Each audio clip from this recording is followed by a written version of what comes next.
Hi guys, మీలో ఎవరికైనా ఈ ప్లేస్ తెలిస్తే కామెంట్ సెక్షన్లో చెప్పండి. ఈ రోజు కొత్తగా కంటెంట్ స్టార్ట్ చేసే వాళ్ళ గురించి కొన్ని విషయాలు చెప్పబోతున్నాను. ఈ లోపు కొద్దిగా ఫాలో కొట్టేయండి. ఛానల్ స్టార్ట్ చేసి మోర్ దెన్ 2 years అవుతుంది. మీలో ఎవరైనా కంటెంట్ క్రియేషన్ చేద్దాం అనుకుంటున్నారా?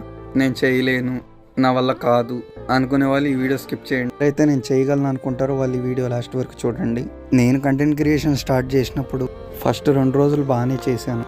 దాని తర్వాత వ్యూస్ సరిగ్గా రావట్లేదని డిమోటివేట్ అయ్యా. ఎంత ప్రయత్నించినా వ్యూస్ రావట్లేదు, ఫాలోవర్స్ రావట్లేదు అని చెప్పి చాలా నిరాశపడ్డా. దాని తర్వాత నాకు ఒక పేజ్ కనిపించింది. పేజ్ పేరే కలల సేన. నిజం చెప్తున్నా, పేజ్ ఒక్కసారి విజిట్ చేయండి, అద్భుతాలు చూస్తారు. మీకు కెమెరా ఫేస్ చేయడం భయమా? కెమెరా చూసి మాట్లాడలేరా? వీడియో ఎడిటింగ్ రాదా? మీకు ఎలాంటి డౌట్ ఉన్నా అందులో చాలా క్లారిటీగా చెప్తారు. మీలో ఉన్న భయాలన్నీ పోతాయి. అన్న పేజ్లో ఉన్న ఆల్మోస్ట్ వీడియోస్ అన్నీ నేను చూశాను. నాకు అప్పుడు అర్థమైంది నేనేం తప్పులు చేస్తున్నానో కంటెంట్ క్రియేషన్లో. అవన్నీ మళ్ళీ మొదటి నుంచి నేర్చుకొని మళ్ళీ ఫ్రెష్గా వీడియోస్ స్టార్ట్ చేయడం మొదలుపెట్టాను. నా లాస్ట్ వీడియోస్ రీచ్ మీకు చూపిస్తాను. చూసారా ఎన్ని వ్యూస్ ఉన్నాయో? మన కంటెంట్లో దమ్ముంటే వ్యూస్ ఆటోమేటిక్గా వస్తాయి బ్రో.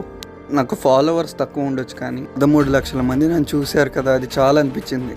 అంతమందిలో ఒక 10,000 మందికి నా కంటెంట్ నచ్చినా చాలు, నేను అక్కడే అచీవ్ అయిపోయాను అనిపించింది. సో ఎప్పుడు డిమోటివేట్ అవ్వకండి. చేసేది మీరు చేయండి, ఫలితం దేవుడి మీద వదిలేయండి. మీలో ఎవరికైనా నా కంటెంట్ నచ్చితే ఫాలో కొట్టి కొద్ది సపోర్ట్ చేయండి. ఉంటా ఫ్రెండ్స్.